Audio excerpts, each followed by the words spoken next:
இன்றைய வேத வசனம் 2 ராஜாக்கள் 5 வசனங்கள் 9-10. 2 ராஜாக்கள் 5 வசனங்கள் 9-10. அப்படியே நாகமான் தன் குதிரைகளோடும் தன் இரதத்தோடும் வந்து எலிசாவின் வாசற்படியிலே நின்றான். அப்பொழுது எலிசா அவனிடத்தில் ஆள் அனுப்பி, நீ போய் யோர்தானில் 7 தரம் ஸ்நானம் பண்ணு, அப்பொழுது உன் மாம்சம் மாறி நீ சுத்தமாவாய் என்று சொல்லச் சொன்னார். ஆமென். கர்த்தர் தாமே இந்த வசனங்களை கொண்டு நம்மளோடு பேசுவாராக. Today's scripture reading is taken from 2 Kings chapter 5 verses 9 and 10. 2 Kings chapter 5 verses 9 and 10. Then Naaman went with his horses and chariot, and he stood at the door of Elisha's house. And Elisha sent a messenger to him, saying, Go and wash in the Jordan 7 times, and your flesh shall be restored to you, and you shall be clean. Amen. May the good Lord bless us through His word today. மறுபடியுமாக தேவ வார்த்தையை உங்க மத்தியிலே பிரசங்கிக்க தேவன் கிருபை செய்திருக்கிறதுக்காக நான் தேவனுக்கு நன்றி செலுத்துகிறேன். வாசிச்ச வசனத்தை கேட்டிருப்பீங்க, அதை மறுபடியுமாக இங்கிலீஷ்ல வாசிக்கிறேன். Then Naaman went with his horses and chariot, and he stood at the door of Elisha's house. And Elisha sent a messenger to him, saying, Go and wash in the Jordan 7 times, and your flesh shall be restored to you, and you shall be clean. இந்த வசனத்தின் மூலமாக தேவன் நம்மளோடு பேசணும் என்று தலைவணங்கி ஜெபிப்போமாக. ஆண்டவரே, ஸ்தோத்திரிக்கிறோம், நன்றி செலுத்துகிறோம். இந்த ஆராதனைக்காகவும் நன்றி, புறப்பட்டு வந்த வசனத்துக்காகவும் நன்றி. எங்களோடு பேசும், எங்களை பலப்படுத்தும், உங்க ஆசீர்வாதத்தோடு நாங்கள் கடந்து செல்லும்படி கிருபை செய்யும். தாழ்த்தி ஒப்பு கொடுக்கிறோம், இயேசுவின் நாமத்தில் எடுக்கிறோம் பிதாவே, ஆமென், ஆமென். தேவஜனமே, இந்த கதை உங்களுக்கு எல்லாம் தெரியும் என்று நான் விசுவாசிக்கிறேன். இந்த நாமான் என்ற இவர் இஸ் அ கொமாண்டோ. யாரோட கொமாண்டோ? சீரியா ராஜாவின் கொமாண்டோ. இஸ் நாட் இஸ்ரேல் பிள்ளைகள், தேவ பிள்ளைகள்ல லிஸ்ட்ல இல்லாதவன் இவன். சீரியா ராஜாவோட கொமாண்டோ. ஓகே, அவன் நாமான். இவனுக்கு இவன் நீங்க பாத்தீங்கன்னா ஒரு பெரிய ஒரு கொமாண்டோ. இவன் போற இடம்லாம் ஜெயிப்பான். ஆனா இவனோட சரீரத்துல ஒரு பிரச்சனை. என்ன பிரச்சனை நீங்க வாசிச்சீங்கன்னா, தயவு செய்து வீட்டுல போய் இந்த 2 ராஜாக்கள் 5 முழுசா வாசிச்சீங்கன்னா உங்களுக்கு எல்லா கதையும் தெரியும். Please go back and read 2 Kings chapter 5 the whole chapter. Okay, இங்க இவனுக்கு ஒரு லெப்ரசி. இவனுக்கு ஹீஸ் அ லெப்பர், அல்லது குஷ்டரோகம் இவன் தெரிஞ்சு. இப்ப என்ன நடக்குதுன்னா, இவன் எப்போதுமே இந்த சீரியா நாட்டுக்கும் இந்த இஸ்ரேல் நாட்டுக்கும் எப்போதும் சண்டை இருக்கும், போர் இருக்கும். ஓகே, இந்த போர்ல இவன் என்ன இவங்க இந்த ராஜா இந்த கொமாண்டோ என்ன நடந்துச்சுன்னா, இவர் இஸ்ரேல் ராஜா அந்த போர்ல இருந்து ஒரு கேப்டிவ் கேர்ள், ஒரு வேலைக்காரியை பிடிச்சு கொண்டு வந்து வீட்டுல வேலைக்காரியா வச்சிருப்பான், அவங்க வீட்டுல வேலைக்காரியாக. சோ இந்த வேலைக்காரி, she is a captive girl, a servant or a slave girl. இந்த கேர்ள் அந்த பாஸை பார்ப்பாங்க. அந்த பாஸ்ல இந்த குஷ்டரோகம் இருக்கிறத பார்த்தோர அவ என்ன செய்வான்னா, அந்த பாஸோட மனைவி, அதாவது இந்த நாமானோட மனைவிட்ட சொல்லுவான், இவர் மட்டும் என் நாட்டுல, என்னோட நாட்டுல போய் என்னோட பாஸ், அதாவது என்னோட அந்த ப்ராஃபட்டை பார்த்தா இவருக்கு சுகம் கிடைக்கும் அப்படின்னு சொல்லுவான். ஸோ இந்த மனைவி நல்லா நோட் பண்ணீங்க. இப்ப ஸ்லேவ் மனைவிட்ட சொல்றாங்க. இப்ப மனைவி என்ன செய்வா, இந்த சத்தியத்தை நாமான்ட்ட சொல்லுவான், அதாவது கணவர்கிட்ட சொல்லுவாரு, இது மாதிரி நான் கேள்விப்பட்டேன், இந்த ஸ்லேவ் சொன்னா நீ அங்க இஸ்ரேல் நாட்டுக்கு போனியானா இந்த மாதிரி உனக்கு சுகம் கிடைக்கும். உடனே நாமான் என்ன செய்யறாரு, இதை போய் சீரியா ராஜாட்ட சொல்லுவாரு. ஓகே, சீரியா ராஜாட்ட சொல்லுவாரு, இது மாதிரி நான் கேள்விப்பட்டேன், அங்க போனா எனக்கு சுகம் கிடைக்கும்.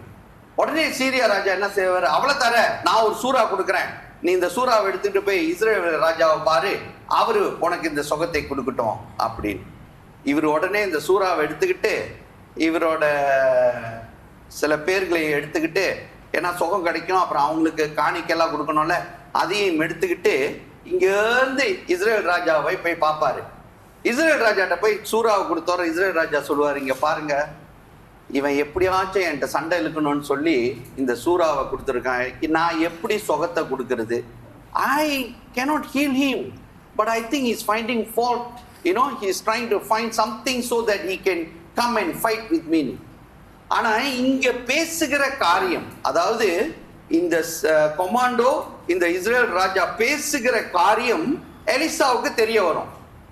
ஓகே, அது எப்படி தெரிய வரும்? தேவன் வெளிப்படுத்தும் காரியம். உடனே எலிசா அங்கிருந்து சொல்லுவாரு, ராஜாவே இவரை நீ என்கிட்ட அனுப்பி விடுன்னு. ஸோ உடனே இவரு நாமான் என்ன செய்வார்? நீங்க இப்ப வாசிச்ச வசனத்தை பாத்தீங்கன்னா, அந்த குதிரையோடு எல்லாம் அவனு கூட வந்தவங்களோட போயிட்டு எலிசா வீட்டு முன்னுக்கு நிற்பாரு. எலிசா வீட்டுக்கு நிற்பாட்டினோட எலிசா என்ன செய்வாரு? அவரோட மெசஞ்சர், அங்க மெசஞ்சர்னு போட்டிருக்கோம், ஒரு வேலைக்காரன்னு சொல்ல முடியாது, அவருக்கு வேலை செய்கிற அல்லது அவரோட இருக்கிற ஒரு மெசஞ்சரை சொல்லி அவர் என்ன சொல்லுவார்? நீ போய் சொல்லு அவங்ககிட்ட 7 தரம் ஜோர்டான் ரிவர்ல போய் முழுக சொல்லு, முழுகினோர அவர் சுகமாயிருவாருன்னு. இதை சொன்னோர இவன் கொமாண்டோ பாருங்க, இவன் பெரிய போர்ல தேய்க்கிறவன், பயங்கரமானவன். இவனுக்கு ரொம்ப கோபம் வந்துடும். நீங்க போய் அந்த வசனத்தை வாசிச்சிங்கன்னா உங்களுக்கு தெரியும். 11, 12 வாசிச்சிட்டே வந்தீங்கன்னா அவனுக்கு ரொம்ப கோபம் வந்து அவன் சொல்லுவான் அவன் கூட வந்தவங்ககிட்ட, இவர் என்ன, நான் நினைச்சேன் எலிசா வெளியே வந்து கை நீட்டி என் மேல கை நீட்டி ஜெபிப்பாரு, இப்படி சொல்லுவாரு அப்படி சொல்லுவாரு, உடனே எனக்கு சுகம் கிடைக்கும்னு. இவர் என்ன வேலைக்காரனை அனுப்பி என்கிட்ட போய் யோர்தான்கிட்ட முழுக சொல்லுவாரு. என் இடத்துல, என் நாட்டுல, அதாவது சீரியா நாட்டுல நல்ல கடலை ஆறு இல்லையா, அந்த ஆத்துல நான் முழுகுனா எனக்கு சுகம் கிடைக்காதா அப்படின்னு சத்தம் போடுவான் அல்லது கோவப்படுவான். அப்போ பக்கத்துல இருக்கிற அவனோட வேலைக்காரன், அதாவது அவனோட ஆமியில இருக்கிற ஒருத்தன் சொல்லுவான், பாஸ், இந்த பாஸ்லாம் அங்க இல்லை, நான் சொல்றேன், உடனே கேட்டுறாதீங்க, பாஸ்ன்னு இருக்காங்க. அந்த கொமாண்டர் நாமானை பார்த்து சொல்லுவார், ஐயா அவர் பெரிய காரியத்தை செய்ய சொல்லியிருந்தா நீங்க செஞ்சிருப்பீங்க தர, அவர் சொன்னதெல்லாம் சிம்பிள் சின்னாங்க காரியம், போய் யோர்தான் ரிவீல்ல 7 தரம் முழுங்க சொல்வார், செஞ்சு பாருங்களேன் அப்படி. ஸோ உடனே இவர் என்ன செய்வார்? சரி போய் முழுகிறேன்னு சொல்லி 7 தரம் முழுகுவாரு. இவருக்கு பரிபூர்ண சுகத்தை தேவன் கொடுப்பார். இப்ப கேள்வி, நாமான் சுகமாகுறதுக்கு எத்தனை பேரு சுவிசேஷம் சொன்னாங்க? என்னோட தலை அடிக்கிட்டே வந்தீங்க தர என்னங்க எண்ணி சொல்லுங்க, எத்தனை பேர் சொன்னாங்கன்னு? எத்தனை பேரு நாமானுக்கு சுவிசேஷம், அதாவது நாமான் சுகம் கிடைக்கிறதுக்கு எத்தனை பேரு இந்த ஊழியத்துல பங்கெடுத்தாங்க?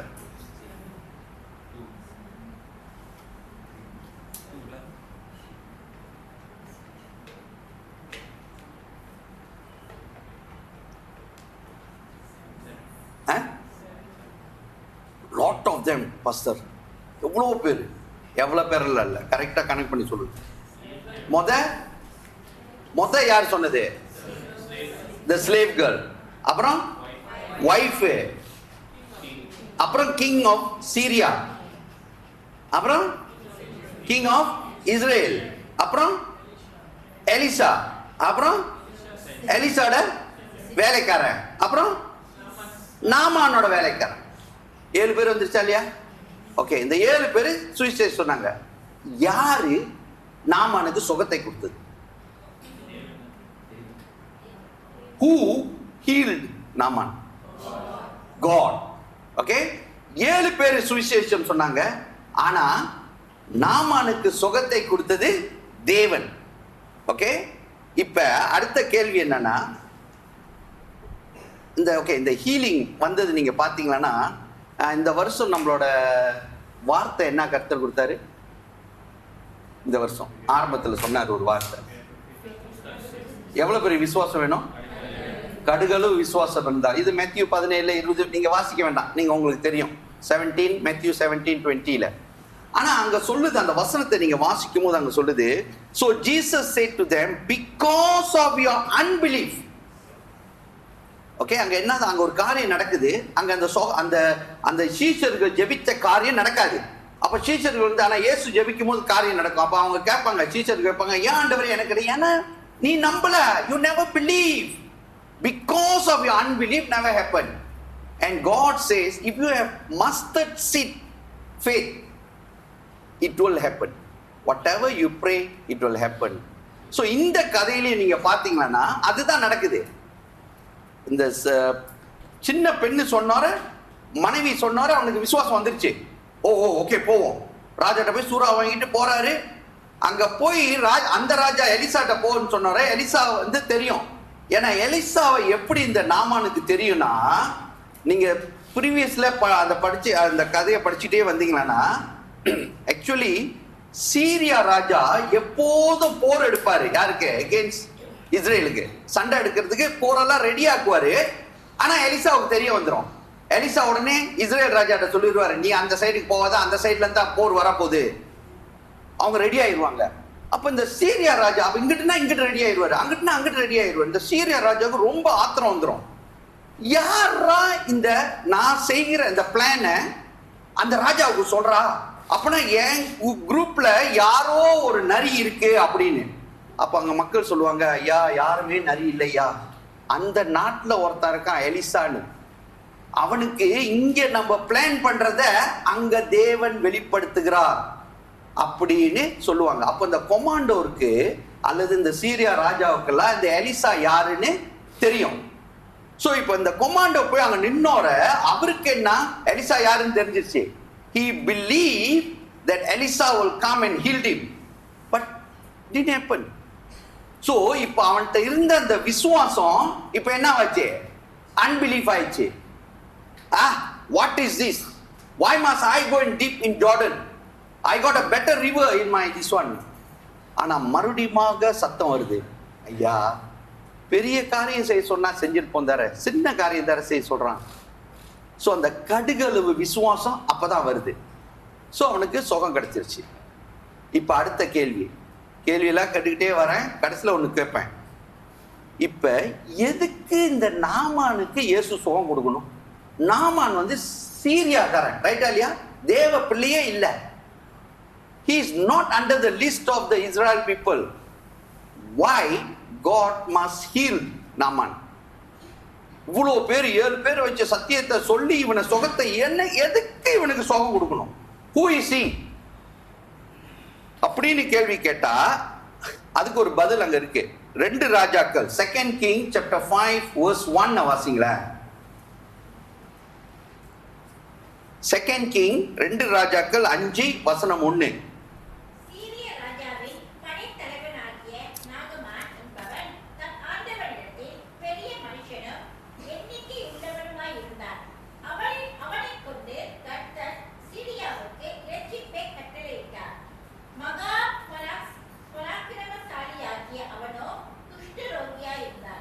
சரி, அந்த வசனத்தை நீங்க வாசிக்கும் போது நீங்க பாத்தீங்கன்னா, இந்த சீரியா ராஜாவுக்கு இந்த கொமாண்டோ இருக்கான்ல, இவன் மூலியமாக பல வாட்டி he gets victory. But the victory, if you read there, who gave the victory to him? The Lord. அங்க வார்த்தை லார்ட்னு போட்டிருக்கு. கர்த்தர் என்று வசனம் சொல்லுகிறது. கர்த்தர் மூலியம், கர்த்தர்னால தான் இந்த நாமானுக்கு இந்த வெற்றி கிடைக்குது. ரைட்டா இல்லையா? அப்பனா God is looking at Naaman something special. That's what he is helping him. இப்போ என்ன ஸ்பெஷல்ங்க இவங்கிட்ட என்ன special? Okay, God is helping him to win the victory, and then he sent 7 people to heal him. Why? What is going to do for God? And he is a Syrian. இதுக்கு கொஞ்சம் வசனத்தை போய் வாசிங்களா. 2 ராஜாக்கள் 2 Kings chapter 5 verse 17 and 18 வாசிங்களா.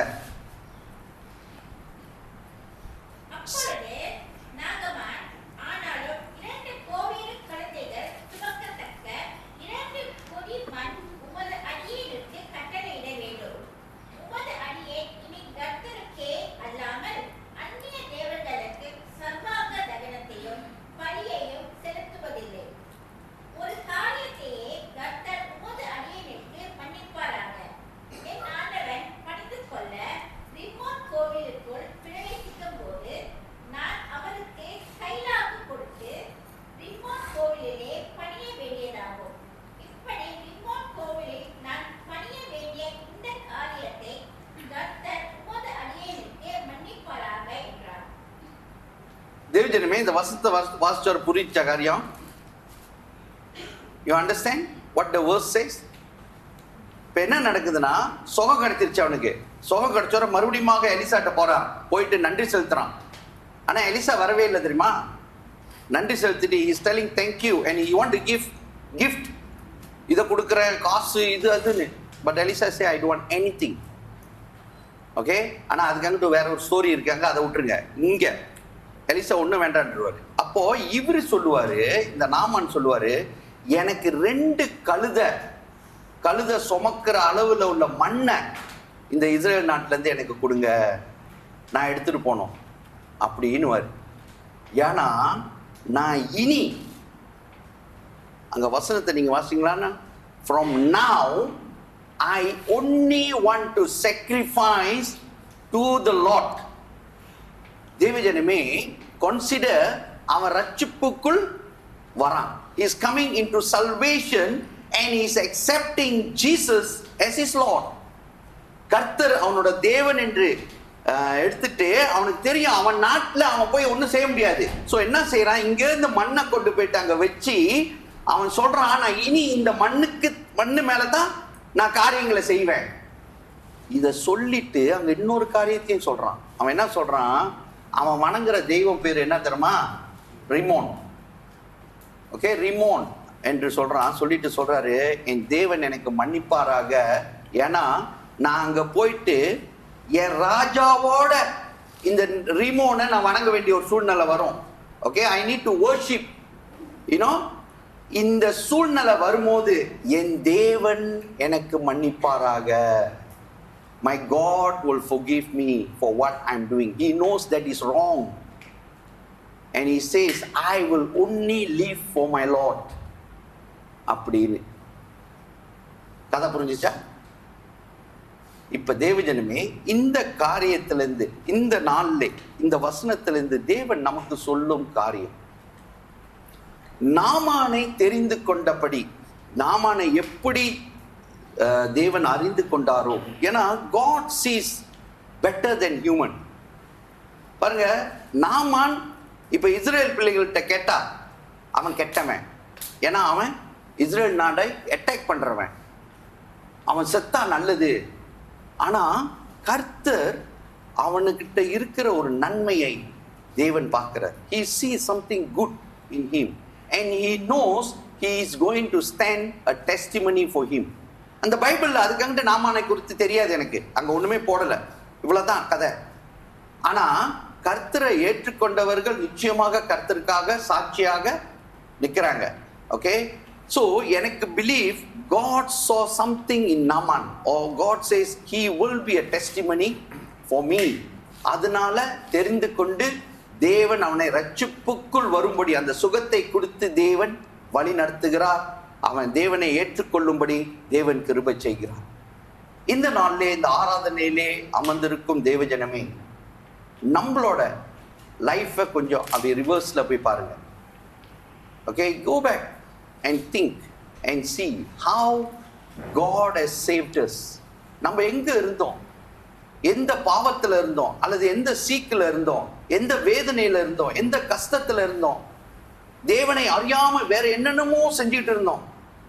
தேவன் கண்ணோக்கி பார்த்தார். I know this brother, I know this sister, I know this mother, I know this father is worth, அங்க ஒரு வேல்யூ இருக்கு இவங்ககிட்டன்னு சொல்லி நம்மளை தேடி தேவன் வந்தார். தேவஜனமே, நமக்கு சுவிசேஷம் பல எங்கள்ல வந்துச்சு, பல மூலியமாக பல பேர் நமக்கு சத்தியத்தை சொல்லி நம்ம தேவனை ஏற்றுக்கொள்ளும்படி தேவன் கிருபை செய்து இந்த நாளிலே ரொம்ப அருமையாக, ரொம்ப சந்தோஷமாக, ஒரு வெற்றி சிறந்தவர்களாக தேவனை ஆராதிக்கும்படி தேவன் நம்மளை அழைத்திருக்கிறார்.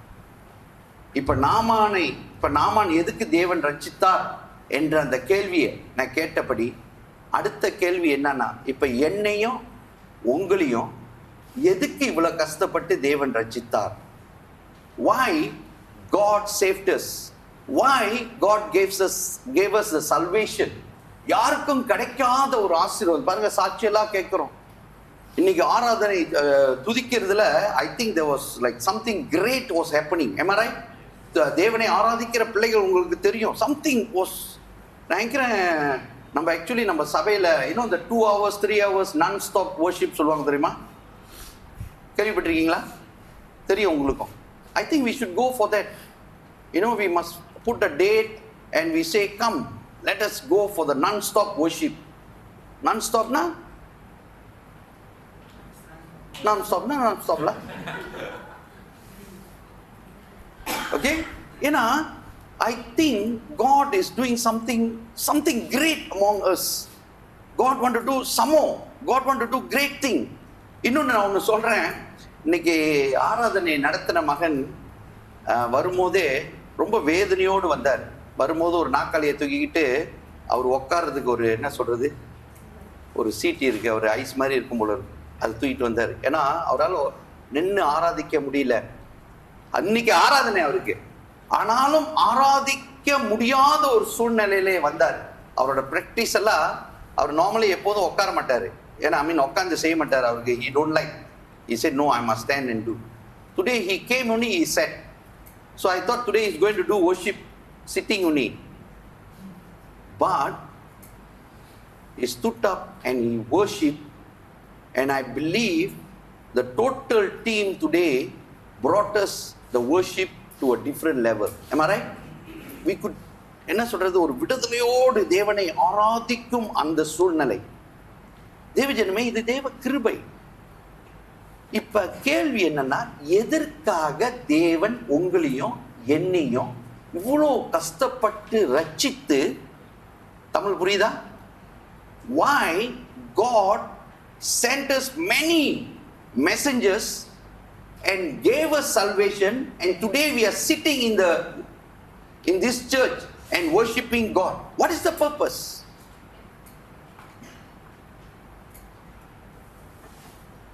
பர்பஸை தெரிஞ்சு சொல்லுங்க. இன்னைக்கு டைம் இருக்கு. நான் 10:20 தான் ஆரம்பித்தேன். இன்னைக்கு சர்வீஸில் ரொம்ப டைம் எடுத்துட்டாங்க. அப்போ எனக்கு 1/2 மணி நேரம் இருக்கு. ரைட்டா இல்லையா? 10:20னா எத்தனை மணிக்கு நான் நிப்பாட்டணும்? 5, 10, 15, 20, 25, 30. எனக்கு இன்னும் 10 நிமிஷம். நான் கேட்ட கேள்விக்கு பதில் சொல்லுங்க. Why God sent many people to our life to give us salvation? He gave us salvation. ரட்சிப்பை கொடுத்து நம்மளை இன்னைக்கு இப்படியாக தேவனை ஆராதிக்கும்படி, தொழுது கொள்ளும்படி தேவன் கிருபை செய்திருக்கார். எதற்காக? Is it just to sit down here and worship and say, oh hallelujah? அல்லது ஒரு 4 அந்நிய பாஷையை பேசிட்டு, oh great Lord Jesus, எனக்கு இந்த கிஃப்டை கொடுத்ததுக்காக நன்றி. மற்றவங்கெல்லாம் தகுதி இல்லாதவர்கள், நான் மட்டுமே தகுதியற்றவன், தகுதி உள்ளவன். இதற்காகவா? எதற்காக கஷ்டப்பட்டு தேவன் நம்மளை அழைத்திருக்கிறார்? எதற்காக இவ்வளோ ஆசீர்வாதத்தை கொடுத்து நம்மளை வழிநடத்தி கொண்டிருக்கிறார்?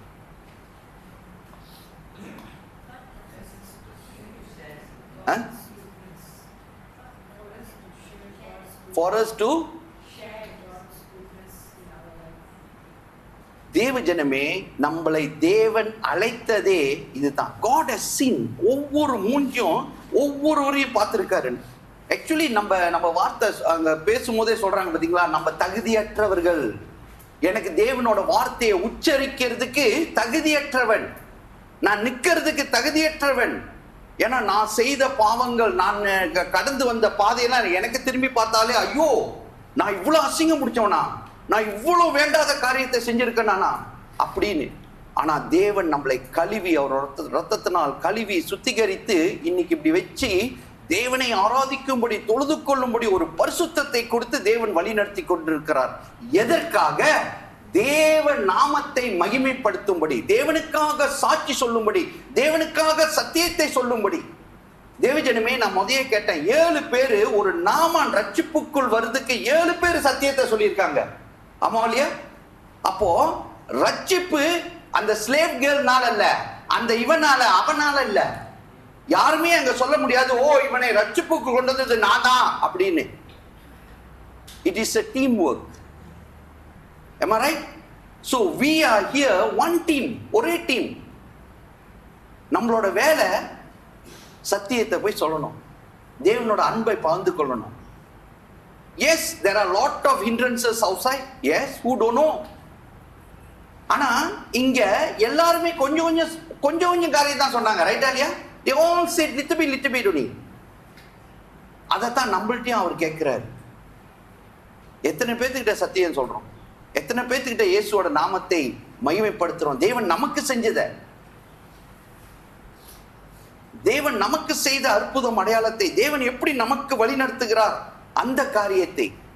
நான் எப்போதும் சொல்லுவேன், டோன்ட் ஸ்டார்ட் டெல்லிங், ஓ நீங்க செய்யறது தவறுங்க, நீங்க வணங்குறது ரைட் இல்லைங்க, நாங்கெல்லாம் இந்த கல்லெல்லாம் வணங்க மாட்டோங்க, நாங்க இதெல்லாம் தவறு. இதெல்லாம் தேவன் சொல்றதுக்கு கூப்பிடல நம்மள. தேவன் நம்மளை அழைத்திருக்கிறதே அவரு நமக்கு செய்த அற்புதத்தையும் அடையாளத்தையும், அவர் செய்து கொண்டிருக்கிற மகிமையான காரியத்தை அப்படியே பகிர்ந்து கொள்கிறது. அவங்க ரட்சிப்புக்குள் வராங்களா எனக்கு தெரியாதுங்க. தேவன் பிளான் வச்சிருக்காரு. God has a plan for everyone, and who must come, who mustn't come, all God knows. But நம்மளோட வேலை இந்த சத்தியத்தை சொல்லும்படி. ஒரு வசனத்தை வாசிங்க, கடைசியாக முடிச்சிடுறேன். 2 தீமோத்தேயு, 2 தீமோத்தேயு chapter 1 verse 8 to 12. கொஞ்சம் நீட்டா இருக்கும், ஆனா வாசிங்க. 2 தீமோத்தேயு 1 வசனம் 8 ல இருந்து 12.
தேவஜனமே, இந்த வசனத்தை தயவு செய்து குறித்து, எதற்காக தேவன் நம்மளை அழைத்திருக்கிறார் என்று அந்த வசனம் ஒவ்வொன்றா சொல்லுது.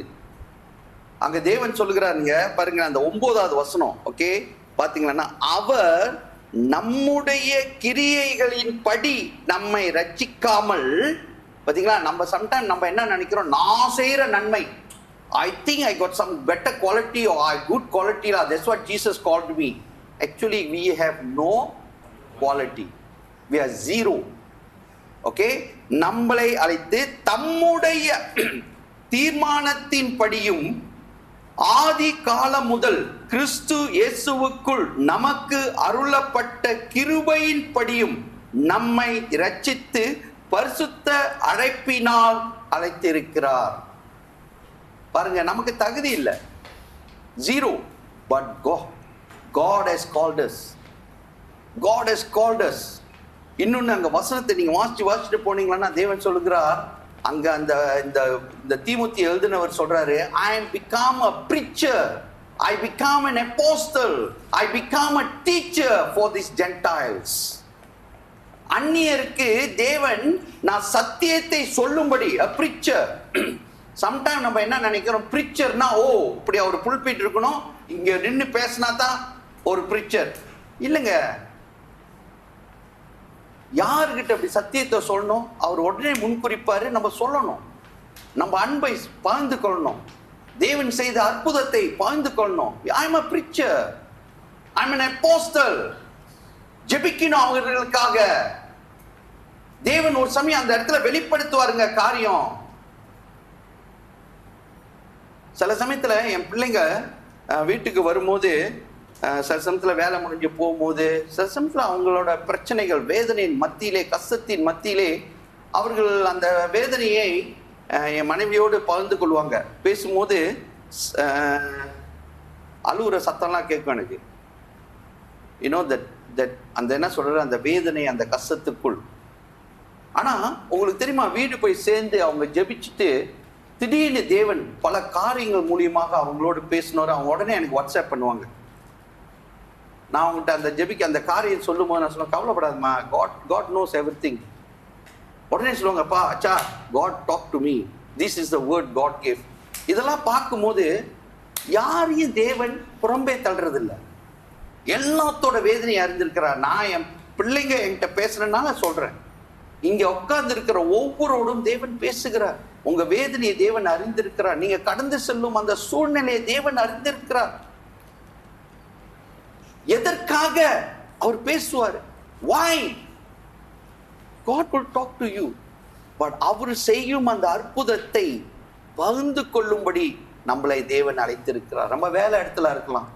நமக்கு ஒரு சமயம் இப்ப காரைக்குடியில போய் உட்காந்து காஃபி குடிச்சிட்டு இருக்கீங்க. அங்க யாராச்சும் திடீர்னு, பிரதர், சிஸ்டர், எப்படி இருக்கீங்க, நல்லா இருக்கீங்க, நான் கேள்விப்பட்டேன், இதை கேள்விப்பட்டேன். அப்ப சத்தியத்தை அதுக்குன்னு போய் உட்கார வச்சு ஒரு ஆளை மண்டையில இருந்து ஆணி அடிச்சிடாதீங்க. அவங்க அடுத்தது உங்களை பார்த்தாங்கன்னா ஓடிடுவாங்க, வரவே மாட்டாங்க. Just tell the good news. Just share. Just share. It can be 1 second. And keep praying.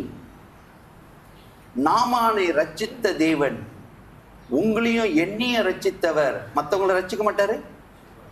அதுக்கு நம்ம ஒரு கருவியா இருக்கணுமா, இருக்கக்கூடாதா? இன்னொன்னு, சம்டைம் அந்த சத்தியத்தை சொன்னவங்க இந்த சபையில வந்து உக்காந்துட்டாங்கன்னு வைங்கள, உடனே சொல்லாதீங்க, நான் தான் கூட்டிட்டு வந்தேன். அழைத்து வந்தது தேவன். அந்த ஆத்துமா ரட்சிக்கிறதுக்கு பல பேரு ஜெபிச்சிருப்பார்கள், ஊழியம் செய்திருப்பார்கள், ஏதோ. ஆனா என்ன இருந்தாலும் ரட்சிப்பு தேவனோடு. ஸோ அதே மாதிரி தேவஜனமே, ப்ளீஸ் ஸ்டார்ட். நம்ம உட்காந்து தேவனை ஆராதித்தது போதும். பஸ்ஸை நாங்கள் உட்காந்து ஆராதிக்கிறதே இல்லையே, நாங்கள் நின்று தர ஆராதிக்கிறோம். எனக்கு தெரியும், நீங்கள் பேசுகிற சத்தம் எனக்கு கேட்குது. நம்ம நின்றுக்கிட்டு தான் தேவனை ஆராதிக்கிறோம். ஆனாலும் இப்படியே ஆராதிச்சுட்டே இருக்கக்கூடாது. சத்தியத்தை போய் சொல்லணும். பல பேர் இந்த சபைக்குள் வரணும். அல்லது இந்த சபைக்கு வராட்டியும் வருவாருங்க, அவங்க எங்கேயாச்சும் எந்த சபைக்கு போனாலும் தேவனை ஆராதிக்கணும். அந்த சந்தோஷத்தை தேவனுக்கு நம்ம கொடுக்கணுங்க. இதுக்கு தான் தேவன் நம்மளை அழைத்திருக்கிறார். This is what God has called us. So go back and pray and ask the Lord, Lord, how am I supposed to do this ministry? How am I supposed to share the good news? I'm ready, Lord. And what I need to share, also tell me, Lord. என்னை ரட்சித்தீர், என்னை ஆசீர்வதித்து வழிநடத்தி கொண்டு வருகிறேன், என்னை பல காரியத்தை காண கிருபை செய்து கொண்டிருக்கிறேன். இந்த ஆசீர்வாதத்தை I must share with somebody, Lord. Please open the door and I will do, Lord. I want to glorify your God or your name. தேவஜனமே, அங்கங்க நெருப்பு எரியுது, பார்த்துருப்பீங்க. இன்னைக்கு காடியில் வரும்போது கூட என் பிள்ளைங்களோட நம்ம பேசிட்டு வந்தோம். அந்த நெருப்பு ஒரு இடத்துல தான் டிஷ்னு வெடிச்சிச்சு, ஆமாலியா? ஆனால் அதோட power, you know, I heard the temperature, அந்த ஹீட்டோட temperature it has shoot to 1000 degrees. அதனால தான் காடி எல்லாம் மெல்ட் பண்ணிருச்சு. ஸோ என் ஒய்ஃப் கூட நான் பேசிகிட்டு இருக்கும்போது என் ஒய்ஃப் சொன்னாங்க, ஐயோ, நான் சொன்னேன், என்ன ஐயோ, நம்ம செய்கிற காரியமே தேவன் யூஸ் பண்ணி நம்மளையே எரிச்சு தள்ள போறாரு. ஆமா தர, இந்த பைப் லைன் யார் போட்டது? நம்ம தான். சரிங்களா? அங்க எரிஞ்சதே எத்தனையோ கிலோமீட்டர் வீடெல்லாம் முடிஞ்சிச்சு. இன்னும் கொஞ்ச நாள்ல இந்த பூமி எரிய போகுது. ரைட்டா இல்லையா? என்னப்பா சார் நீங்க பாட்டுக்கு இஷ்டத்துக்கு சொல்லிட்டு போறீங்க? நான் சொல்லல, பைபிள் சொல்லுது. என்ன மன்னிச்சிருங்க. ஆனா அது எரியறதுக்கு முதல் நம்ம எல்லாம் பரலோகத்துல இருக்கணும். ஆமாவா இல்லையா? நம்மளோட சேர்ந்து பலரும் இருக்கணும். ஆமாவா இல்லையா? அதுக்கு நீங்களும் நானும் சாட்சிங்க தேவஜன்மி. அதை தான் இன்னைக்கு தேவன் சொல்லிக்கிட்டு இருக்கிறார். பல காரியத்தை தேவன் காட்டி கொண்டு இருக்கிறார். பல பேர் வேதனையிலையும் கஷ்டத்திலையும் போயிட்டு இருக்கிறாங்க. அந்த வேதனையின் மத்தியிலையும் அந்த இதில் ஒன்று சொல்லிடாதீங்க, பாஸ்டர் எனக்கு வயசாச்சு, நான் ஓட்டத்தை ஓடி ரொம்ப முடிச்சிட்டேன், நான் பல பேர்த்துக்கு சத்தியத்தை சொல்லிட்டேன், நான் நினைக்கிறேன் இப்போ ரெஸ்ட் டைம் எனக்கு. No rest time until Jesus comes or until Jesus takes you or me. No rest time for us. நானும் ஒரு பிரதர்கிட்ட பேசிட்டு சொன்னேன், 65 வருஷத்தோட நான் ரிட்டையர் பண்ண போகிறேன், இந்த ஊழியத்தெல்லாம் கொடுத்துட்டு போக போகிறேன். அப்போ அந்த பிரதர் என்கிட்ட என்ன தெரியுமா சொன்னார், பாஸ்டர் நீங்கள் கொடுத்தீங்களான்னா அன்னைக்கு ஆரம்பிக்கும் உங்கள் பிரச்சனை, ஸோ அதனால் அதை கொடுக்காதீங்க, ஊழியத்தை செஞ்சுக்கிட்டே இருங்க. அதை கேட்டவரை எனக்கு ஒரு சைடில் பயம் வேறு, ஆஹா ஆமாம் அப்படி வேற இருக்கா, எதுக்கு எனக்கு பிரச்சனை. அப்போ என்னோட அசிஸ்டெல்லாம் நினைப்பாங்க, நீங்கள் அது வரையும் அப்படின்னா உயிரோடு இங்கே இருந்துகிட்டே இருப்பீங்களா, எங்களுக்கெல்லாம் கொடுக்க மாட்டீங்களா அப்படின்னு. இல்லை, அது கொடுக்க சொன்னால் கொடுத்துட்டே போயிட்டு இருப்பேன். ஓகே, ஸோ தேவஜனமே, இந்த காரியத்தில் முடிக்க போகிறேன். இன்னொன்று சொல்லிடுறேன், டிஸ்பைட் நாமான குறித்து, despite of his power and status, Naaman's illness, நாமான்ட்ட இருந்த அந்த குஷ்டரோகம் அவனை தாழ்மையா வைத்திருந்தது. You understand? ஸோ சில சமயத்துல நம்மள்ட்ட சில வீக்னஸ் இருக்கு. அது எதுக்கு தெரியுமா? எதுக்கு? தலை தூக்கி ஆடக்கூடாது. ஆடனா என்ன செஞ்சிடுவாரு? ஒண்ணு ஞாபகம் வச்சுங்க. ரெண்டாவது, Naaman's healing demonstrates that God's grace extends beyond Israel. நாமானை தேவன் ரட்சிப்புக்குள் கொண்டு வந்தது shows that how powerful is our God, and God can love anyone. You and me, we got no right to say, oh இவங்க முடியாது, அவங்க முடியாது, இவங்க முடியாதுன்னு. அந்த ஜாதி முடியாது, இந்த ஜாதி முடியாது, அந்த மதம் முடியாது, இந்த மதம், எந்த மதமும் அது ஏனைக்கு ஒண்டி தான் வரும், நமக்கு வரவே கூடாது. நம்ம தேவன் யாருக்கு சொல்றாங்களோ சொல்லிடணும். இட் கேன் பி நம்ம நாட்டோட இந்த மிலேஸ், அவங்கள்ட்ட சத்தியத்தை சொல்லணும்னா சொல்லுங்க. தேவனோட அன்பை மட்டும் பகிர்ந்து கொள்ளுங்க, அது போதும். என்ன பாஸ்டர் எங்களை பிரச்சனையில மாட்டி விடுறீங்க? பரவாயில்லையா, எப்படி இருந்தாலும் போறோம், ரைட்டா இல்லையா? சத்தியத்தை சொல்லிட்டு போங்க. கடைசியாக, நாமான்ஸ் willingness to follow எலிசாஸ் unconventional instruction. இதுதான் அந்த கடுகளவு விசுவாசம்.